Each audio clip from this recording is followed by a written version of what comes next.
நலம்பெறும் சொல்லை நான் கண்டு கொண்டேன். ஓம் நமோ நாராயணா. ஜாதகத்திலே மூல நட்சத்திரம், மூல நட்சத்திரத்தில் தோஷத்தை போக்க முடியுமா, நீக்க முடியுமா, குறைக்க முடியுமா?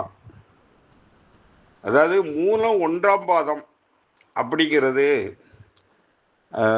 தனுசு ராசியிலே மூல நட்சத்திரத்துக்கு மாமனார் அப்படின்னு சொல்லக்கூடியது. எல்லா ராசிக்குமே 3ஆம் இடம் மாமனாரை குறிக்கும், 10ஆம் இடம் மாமியாரை குறிக்கும். அதாவது தனுசு ராசி அப்படின்னு சொல்லும்போது அதுக்கு 9ஆம் இடம், 7ஆம் இடம் கணவருங்க. 7ஆம் இடம் கணவர், 9ஆம் இடம் தந்தை. 7க்கு 9, கணவருக்கு 9 அப்படின்னு சொல்லும்போது அது 3ஆம் இடம். அந்த 3ஆம் இடத்தின் அதிபதி சனி, கும்ப சனி.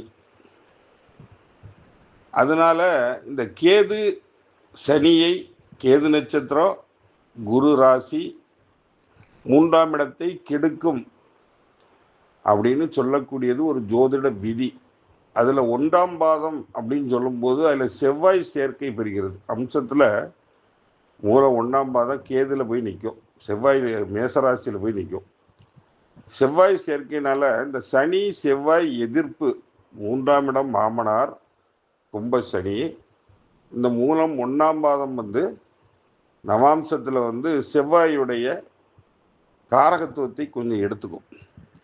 செவ்வாயுடைய காரகத்தை எடுத்ததுனால செவ்வாய் சனி பகை அப்படிங்கிறதுனால மாமனாருக்கு கண்டம் அப்படின்னு சொல்லக்கூடிய ஒரு ஜோதிட ரூல் இருக்குது.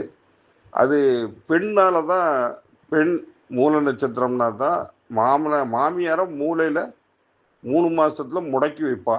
ஏன்னா அது 3ஆம் இடத்துல இருக்கிறனால 3 மாதத்தில் முடக்கி வைப்பா அப்படின்னு ஒரு பழமொழி.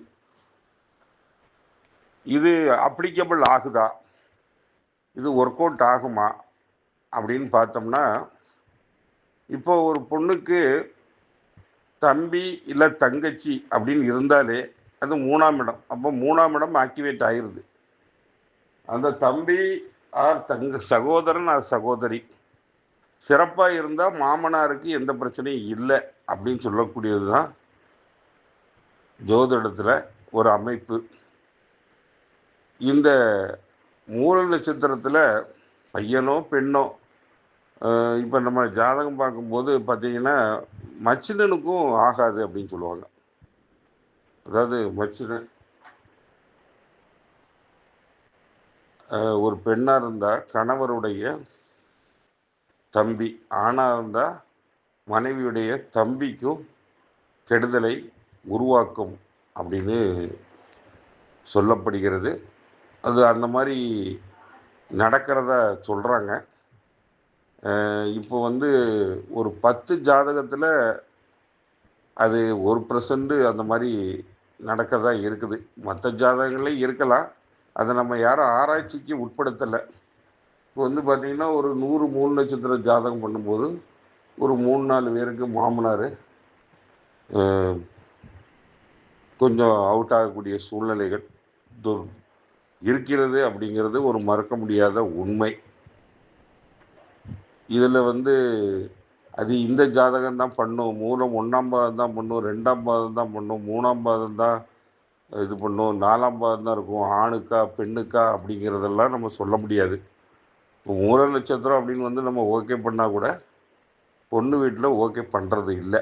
அதுதான் ரொம்ப துக்ககரமான உண்மை. இது மூல நட்சத்திரம் அப்படின்னு சொல்லும்போது அவங்க ஒரு தாரதோஷ பரிகாரம் பண்ணிக்கலாம். ஏன்னா முதல் தாரமாக பண்ணும்போது தான் அது ஒரு வேளை ஒர்க் அவுட் ஆகலாம். அதனால் அவங்க ஒரு தாரதோஷம் பரிகாரம், ஒரு வாழை மரத்தை தாலி கட்டி அதை வெட்டி விட்டு, இல்லை ஒரு குடத்திலே ஒரு தாலி மாதிரி கட்டி அதை வெட்டி விட்டு ஒரு பரிகாரம் பண்ணிட்டு திருமணம் பண்ணால் பிரச்சனைகள் வராது. இன்னொன்று, அவரோட தாய் தந்தையரோட இல்லாமல் தனி குடித்தனம் இருக்கலாம். தனி குடித்தனம், ஒரே சமையல் இல்லாமல் ஒரு 4 வீடு தள்ளி இருக்கலாம். இல்லை மாடியில் பையன் கீழப்பா தனித்தனியாக சமையல் பண்ணி சாப்பிட்டாங்கனாலும் அது தோஷ நிவர்த்தியாகப்படுகிறது. இப்போ கல்யாணம் பண்ணக்கூடிய ஒரு பெங்களூர்லேயோ சென்னையிலேயோ இருந்தால் ப்ராப்ளம் இல்லை.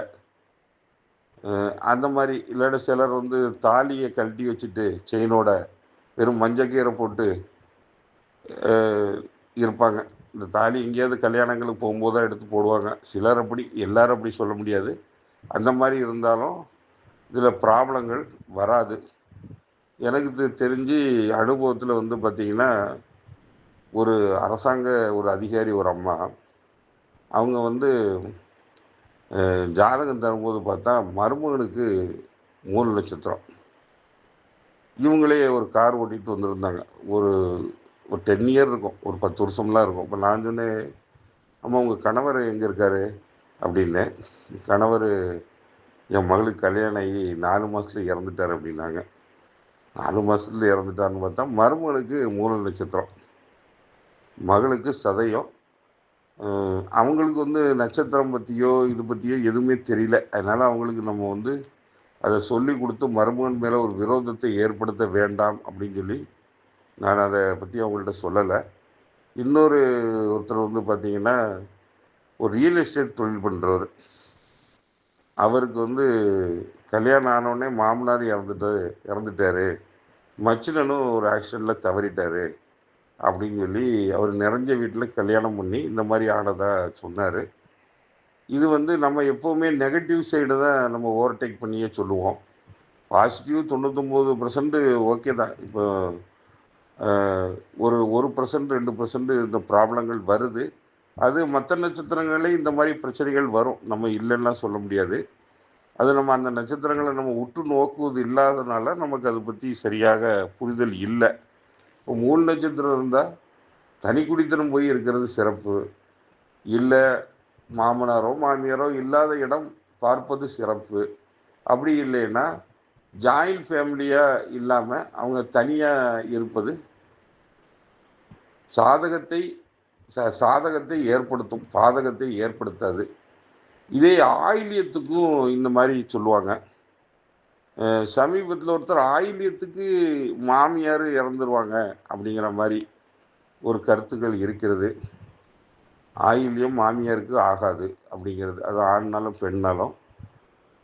சமீபத்தில் ஒருத்தர் வந்து பார்க்குறவர் என்ன சொன்னார்னா, என் மனைவி ஆயில்ய நட்சத்திரம், அதனால் எங்கள் அம்மா இறந்துட்டாங்க அப்படின்னு ஒருத்தர் சொன்னார்.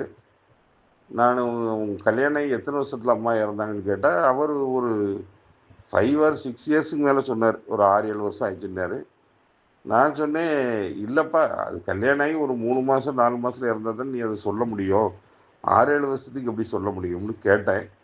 இருந்தாலும் அது அது வந்து ஒரு 1000ல் 1% வந்திருக்கு. 3 நட்சத்திரங்கிறது ஒரு 100ல் 1% இருக்குது.